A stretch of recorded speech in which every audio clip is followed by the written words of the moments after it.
In a small town, surrounded by gentle green hills and quiet blue rivers, there lived a boy named Daniel. The town was not big, and everybody knew each other. People often met in the market square, where farmers sold apples, bread, and milk, and where children played games until the evening bells rang. Life in the town was calm, almost the same every day, but Daniel made it feel different. Daniel was 12 years old. He was not tall, and he was not very strong, but he had something that people noticed immediately. He had warm brown eyes that always seemed to be smiling, and he had a curious way of looking at the world, as if every stone, every bird, and every sound carried a secret he wanted to discover. Daniel was kind to everyone. He helped his neighbors carry heavy baskets. He read stories to the younger children in the street, and he shared his lunch with friends who sometimes forgot theirs. Even old Mrs. Willow, who was known for being strict and quiet, said, "Daniel is a good boy. He brings light into this town." The baker gave him extra bread because Daniel once helped him find his lost dog. The librarian kept a chair ready for him because she knew Daniel loved to sit in the corner and read about faraway places. His teachers liked him too, though they sometimes sighed when he asked too many questions at once. What made Daniel special was not only his kindness but also his curiosity. He wanted to know how everything worked. He wanted to understand why the river changed its color when the clouds moved, why the stars shone brighter in winter, why some people smiled when they were sad, and why others cried when they were happy. His questions sometimes made adults stop and think, and then they would smile and say, "Daniel, you make us see the world in a new way." His friends liked to follow him because he made ordinary days feel like adventures. A walk through the forest became a treasure hunt. A visit to the old bridge became a mystery story. Yes, Daniel was loved by everyone. He was a boy with kindness in his heart, questions in his mind, and dreams in his eyes. And yet, nobody in the town could imagine that one ordinary day, this boy, who was so full of life, would suddenly disappear without a trace. Daniel loved to explore, and everybody in the town knew this about him. He was not the kind of boy who stayed indoors for long. If the sun was shining, he wanted to be outside. If the rain was falling, he still wanted to see how the drops danced on the leaves. His shoes were always a little dirty from walking along paths, climbing over fences, or running through the fields. He carried a small notebook in his pocket, and in this notebook he wrote down his thoughts, his dreams, and his questions. Sometimes the pages were full of words, and sometimes they were full of small drawings, birds flying, strange shapes in the clouds, or the way the river twisted like a snake. His teachers admired his curiosity, though sometimes they found it tiring. In class, when the lesson was about history, Daniel would raise his hand and ask, "But how did people feel when they lost a war? Did they cry? Did they sing? Did they hope again the next day?" The teacher would pause and smile, not sure how to answer such a deep question in a simple way. During science, he asked, "Why do stars look small when they are so big? Why can we not hear them if they are alive with fire?" The teacher laughed and said, "Daniel, one question at a time." His friends loved this side of him. They called him, "the boy with 100 questions." Sometimes, they followed him on little adventures. He led them to the edge of the forest, where they tried to find animal tracks. He led them to the old stone bridge, where he told stories about knights, ghosts, and hidden treasure. Even when nothing unusual happened, Daniel's way of speaking made everything exciting. A simple bird's nest became a secret home in the sky. A strange sound in the bushes became a message from another world. At night, when he lay in bed, Daniel often dreamed of places far away. He wanted to travel beyond the town, to see mountains taller than the hills, to see oceans wider than the river, and to meet people who lived in ways he could not yet imagine. He did not know how or when, but deep inside, he felt that one day he would go and discover these things. And though the town loved him very much, nobody realized how strong this desire was inside him. But one ordinary day, everything changed. It started like every other day, calm and simple, but it ended with fear and silence. That morning, Daniel was seen by many people. His neighbor saw him walking to school with his bag over his shoulder. The shopkeeper waved at him when he passed the bakery, and Daniel smiled back.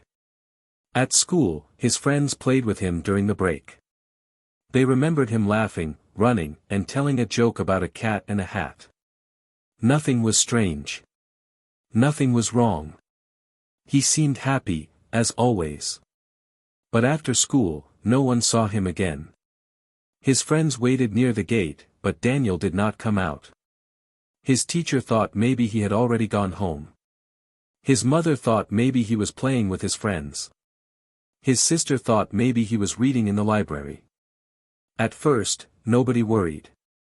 Daniel often stayed outside longer than expected, because he liked to explore. The town was small, and it was usually safe. Children often played until the evening bell, and then they went home for supper. When the evening bell rang, Daniel's place at the table was empty. His mother waited, then called for him. His sister checked the yard, the street, and even under the bed, but Daniel was not there. His father walked quickly to the neighbors' houses, but nobody had seen him. Slowly, worry spread like a heavy fog. "Where is Daniel?" people began to ask. They searched the school, the library, the market, the riverbank, and the playground. But everywhere they looked, there was no sign of him. As the night grew darker, fear entered every home. Mothers hugged their children tightly. Fathers walked the streets with lamps, calling Daniel's name again and again. The sound of his name echoed in the empty night, "Daniel! Daniel!" But the boy did not answer. The stars shone coldly above, and the river moved quietly below, as if holding a secret. That night, Daniel's disappearance became the only topic in town. No one slept well. Some people whispered, "Maybe he ran away." Others shook their heads, "No, not Daniel. He loved this town." And yet, no one could explain it. The boy who filled their lives with laughter and light had simply vanished, leaving behind only questions and silence. The morning of Daniel's disappearance had been bright and peaceful. The sun was shining through the kitchen window when he came down for breakfast. His mother had made warm bread and honey, and his little sister was humming a tune while eating fruit. Daniel sat at the table, smiling as usual. He joked about the bread being too hot, and he made his sister laugh by pretending to burn his tongue. His mother watched him with love in her eyes. "You are full of energy today, Daniel," she said. "Maybe it will be a lucky day." Daniel only shrugged and grinned, stuffing another piece of bread into his mouth. After breakfast, he packed his schoolbag carefully. Inside, he placed his books, a small pencil case, and of course his little notebook where he wrote his thoughts and drawings. He tied the straps, kissed his mother on the cheek, and waved goodbye.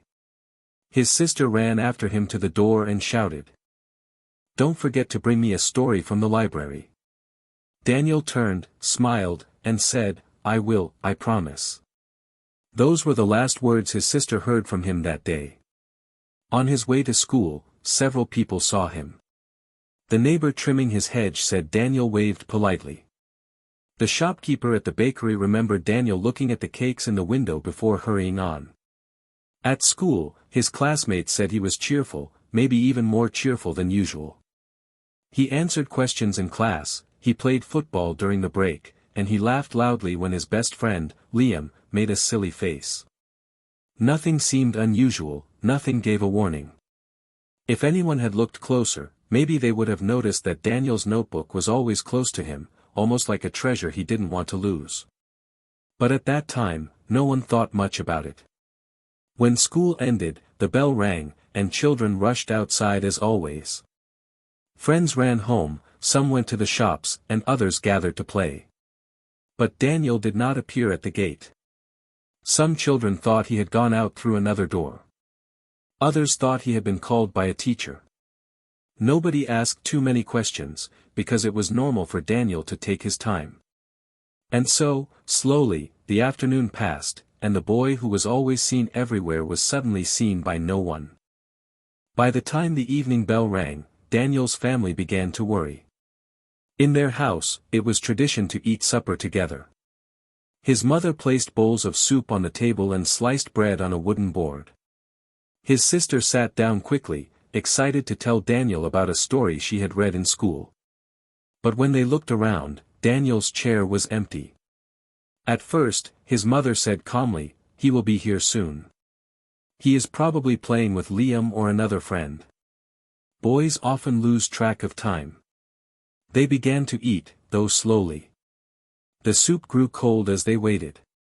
After 10 minutes, his mother stood and went to the door. She looked out into the street. The lamps were already burning. Other children were running home, their laughter filling the air. But Daniel was not among them. His sister put down her spoon and asked, "Where is he?" His mother tried to smile, but inside her heart a small stone of fear began to grow. As the sky grew darker, fear grew stronger. Daniel's father returned home from work. His face was tired, his hands dirty from the day's labor. But when he saw the empty chair, he frowned. "Where is Daniel?" he asked. His wife explained that he had not come back from school.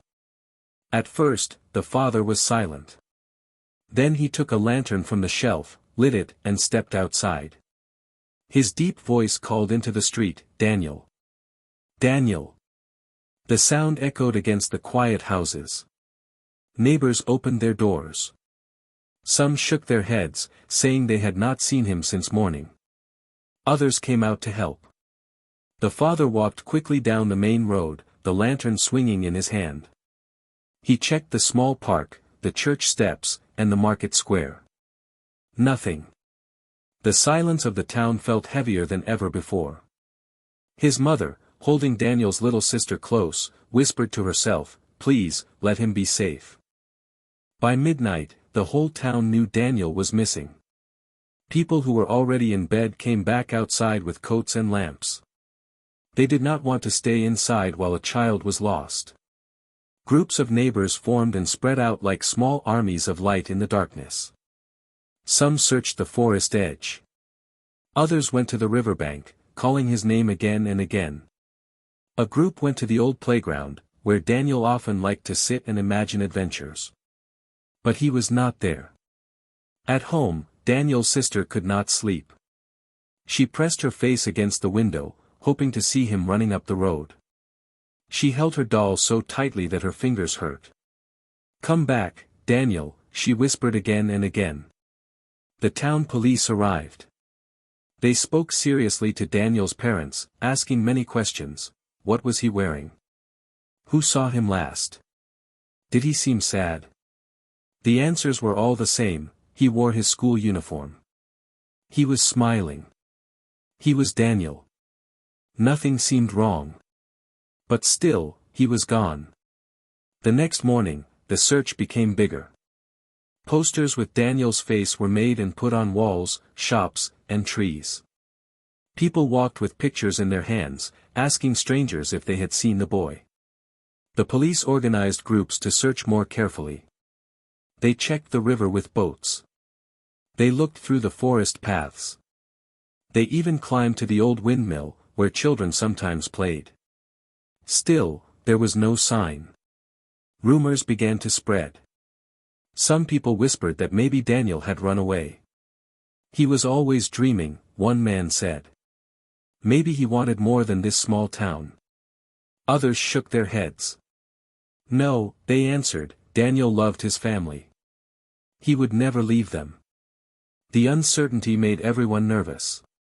Children held their parents' hands more tightly. Parents told their children not to go far from home. The town, usually so peaceful, now felt like a place full of shadows and secrets. At school, Daniel's friends sat quietly. His best friend, Liam, felt especially worried. He kept remembering the last moments they shared. Daniel had been smiling, but there was something different too. He had been holding his notebook very close, almost like a secret treasure. Before the bell rang, Daniel whispered to Liam, "I want to show you something one day, but not yet." Liam had laughed, thinking it was just another game or another one of Daniel's stories. Now those words echoed in his mind like a riddle. I want to show you something one day, but not yet. What had Daniel meant? Why had he kept it hidden? Liam told the teacher about this, and the teacher frowned. Daniel was curious about many things, she said. But yesterday, he asked me a strange question. He wanted to know about the old abandoned building near the forest. He asked if it was safe to go inside. I told him no, it was dangerous. But he seemed very interested. These words made everyone pause. Could Daniel have gone there?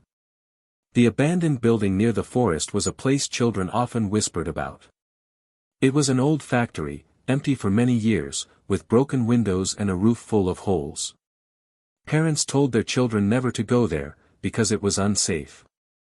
But the mystery of the place always attracted curious eyes.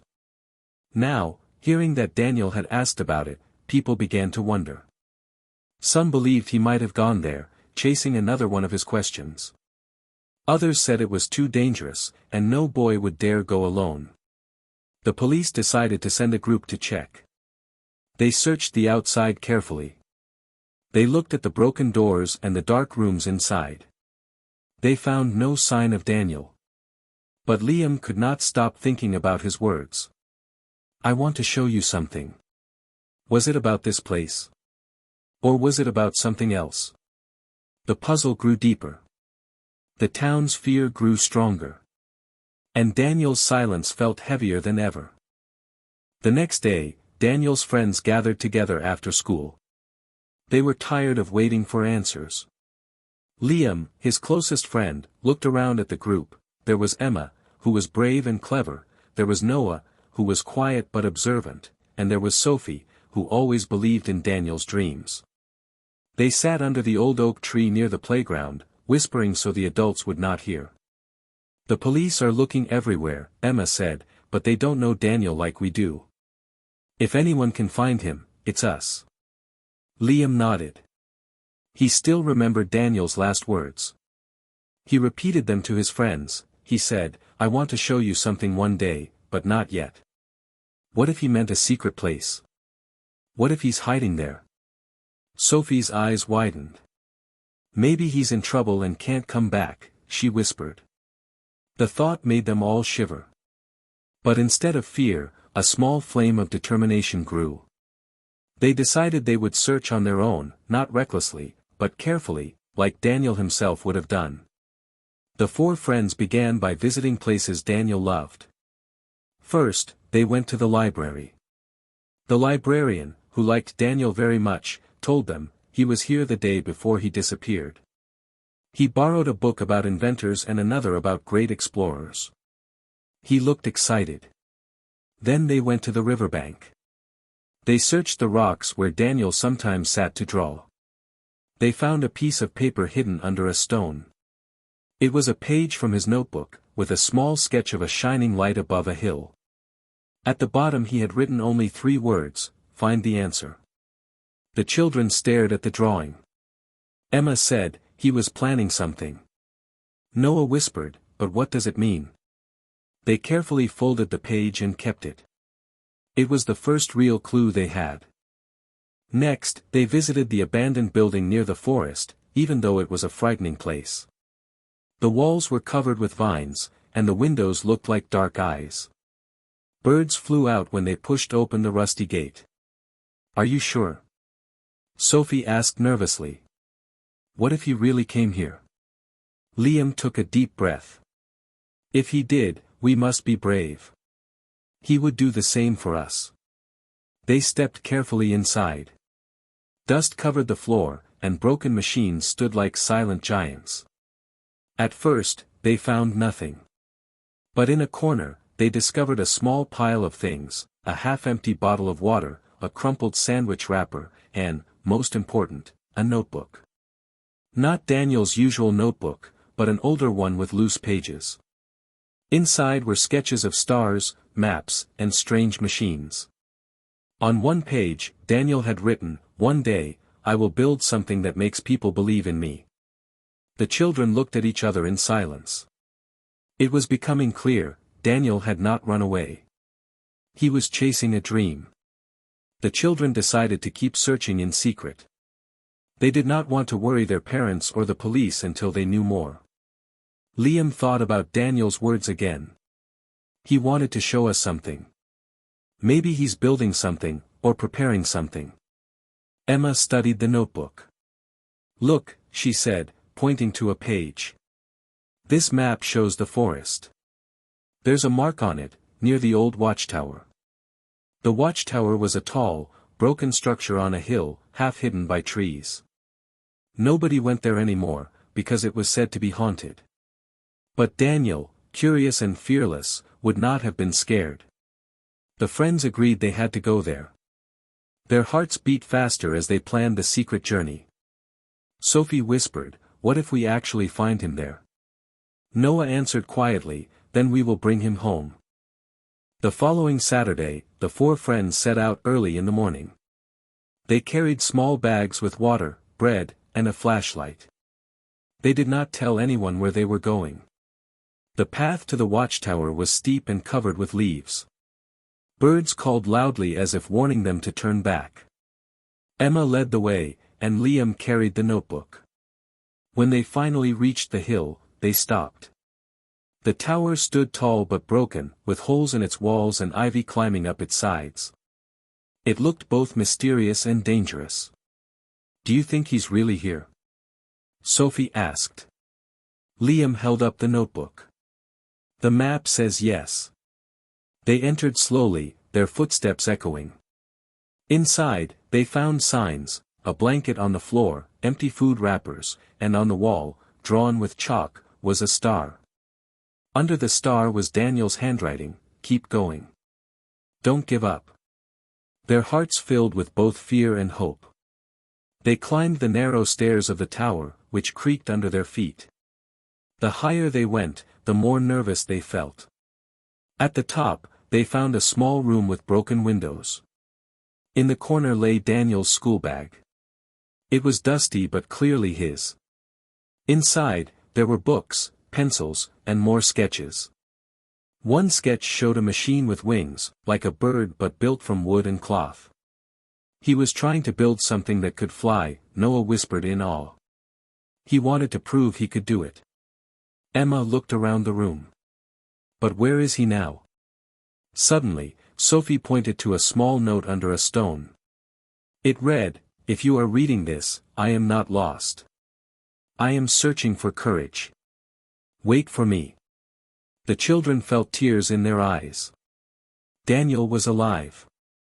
He had chosen to disappear for a reason. The discovery brought both relief and sadness. Daniel was alive, but he was alone, hiding somewhere. The friends sat in the tower and talked. "He feels unseen," Emma said softly. Maybe he thought nobody believed in him. Liam clenched his fists. "We believed in him. We always did." Noah shook his head. "Maybe not enough. Maybe he needed to prove it to himself, not to us." Sophie's eyes filled with tears. "He doesn't have to be alone. We must find him before something bad happens." They decided to keep searching the forest. They followed footprints in the dirt, marks on trees, and small signs Daniel had left, like arrows made of stones. Every step brought them closer to the truth, but also deeper into the mystery of their friend's heart. By late afternoon, they reached a hidden clearing in the forest. There, under a large tree, they saw something surprising: pieces of wood, rope, and cloth tied together in the shape of wings. It was Daniel's invention. He had built a small glider, simple but creative. Nearby, they found more pages from his notebook, filled with ideas, measurements, and drawings. "He really wanted to fly," Emma whispered. "He wanted to show the world he could do something amazing." Liam picked up one page and read Daniel's words, "When I fly, people will see me. They will know I am not just a boy who asks questions. I am a boy who dares." The friends felt a mix of pride and sadness. Daniel's dream was brave, but it was also dangerous. Where was he now? They decided to wait in the clearing, hoping Daniel would return. Hours passed, and the forest grew quiet. The sun began to set, painting the sky orange and red. Just when they thought he would not come, they heard footsteps. Out of the trees came Daniel himself, looking thinner and tired, but his eyes were shining. The friends jumped up, shouting his name. Daniel froze, surprised, then smiled weakly. "You found me," he said. They decided to wait in the clearing, hoping Daniel would return. Hours passed, and the forest grew quiet. The sun began to set, painting the sky orange and red. Just when they thought he would not come, they heard footsteps. Out of the trees came Daniel himself, looking thinner and tired, but his eyes were shining. The friends jumped up, shouting his name. Daniel froze, surprised, then smiled weakly. "You found me," he said. His voice was soft but filled with emotion. "I didn't want anyone to worry. I just needed to try, to believe I could do something." Tears filled Sophie's eyes as she hugged him. "Daniel, you don't have to do it alone. We are with you." Liam nodded firmly. "We believe in you already. You don't need to prove it by risking your life." Daniel looked down at the ground, ashamed, but also relieved. That night, the friends sat with Daniel around a small fire he had made in the clearing. He explained everything. He had not run away because of anger or fear. He had disappeared because he wanted to chase a dream, to build a machine that could fly. "All my life, I asked questions," Daniel said. "But I felt nobody truly listened. People smiled at me, but they didn't take me seriously. I wanted to show them I could do something real, something great. That's why I came here." The friends listened carefully.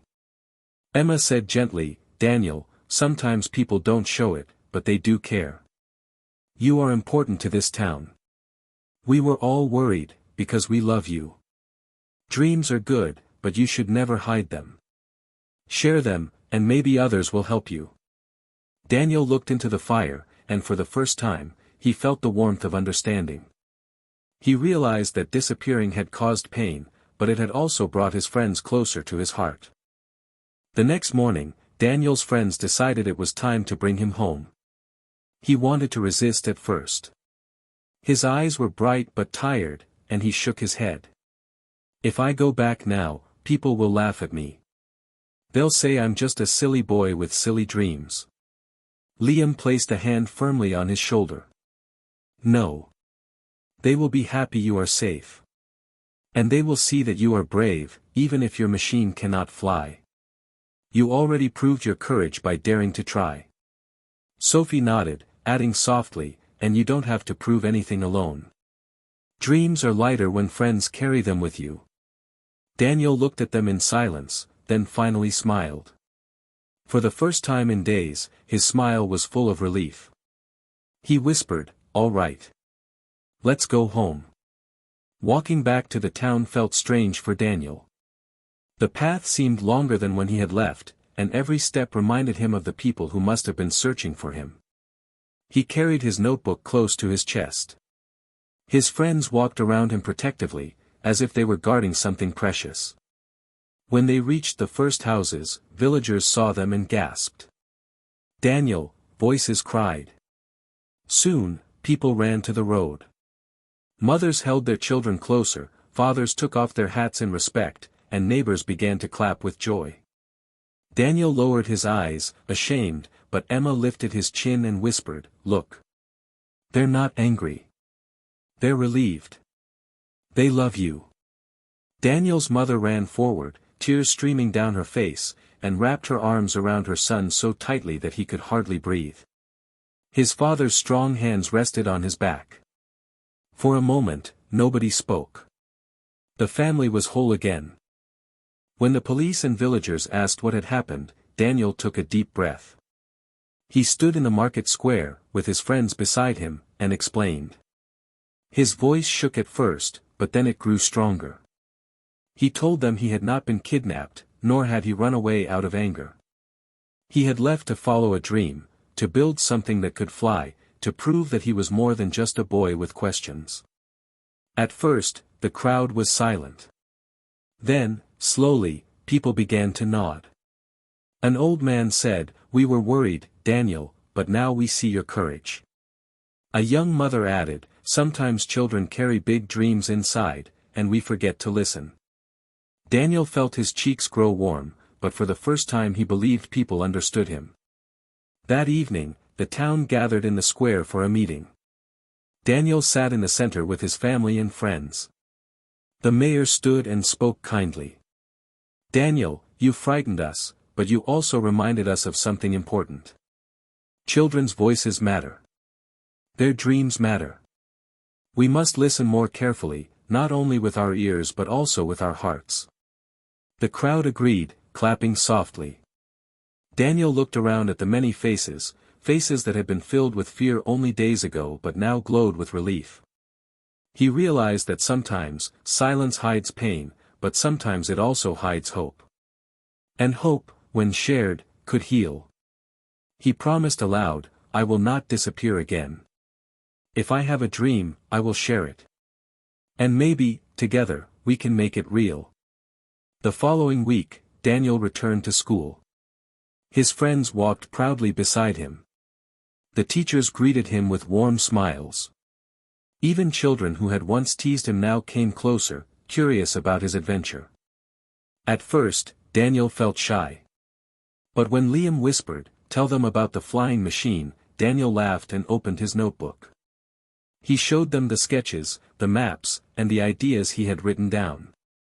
To his surprise, they did not laugh. Instead, they asked questions. How does it work? Can we help? Daniel felt a new strength rising inside him. His curiosity, once something that set him apart, was now something that connected him to others. With the support of his friends, Daniel began to rebuild his small invention, but this time, not in secret. The town carpenter gave him pieces of wood. The tailor offered strong cloth. The librarian found him more books about science and flight. Even the baker brought food for the children while they worked. Daniel realized something powerful: courage is not only the strength to act alone. True courage is also the strength to trust others with your dream. Day by day, the project grew. And though the machine was small and simple, it carried something bigger than wings. It carried the hope of a whole town. On a sunny afternoon, the children brought the finished glider to the hill near the watchtower. Everyone from the town came to watch. Daniel stood in front of the machine, nervous but proud. "It may not fly far," he said honestly, "but it will fly with all our hearts." With Liam, Emma, Noah, and Sophie by his side, he pulled the glider forward. For a moment, the wind lifted the wings, and the machine rose just above the ground before landing softly. The crowd cheered. It was not a long flight, but it was enough.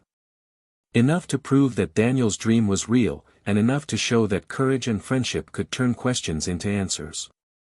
Daniel's smile that day was brighter than ever before. Life slowly returned to normal, but something in the town had changed forever. Parents listened more carefully to their children. Teachers encouraged questions instead of rushing past them. Friends spoke more honestly with each other. Daniel no longer felt invisible. He was still the boy with many questions, but now he was also the boy who had shown the town the meaning of courage. His little sister often sat beside him, asking, "Tell me another story about flying." Daniel laughed and replied, "One day, we will fly together." The town was no longer just a quiet place of hills and rivers, it had become a place where dreams were respected, no matter how small or strange they seemed. Daniel also learned something important about himself. He realized that disappearing had hurt people he loved. He saw how much his family and friends had suffered while he was gone. He promised never to hide his feelings again.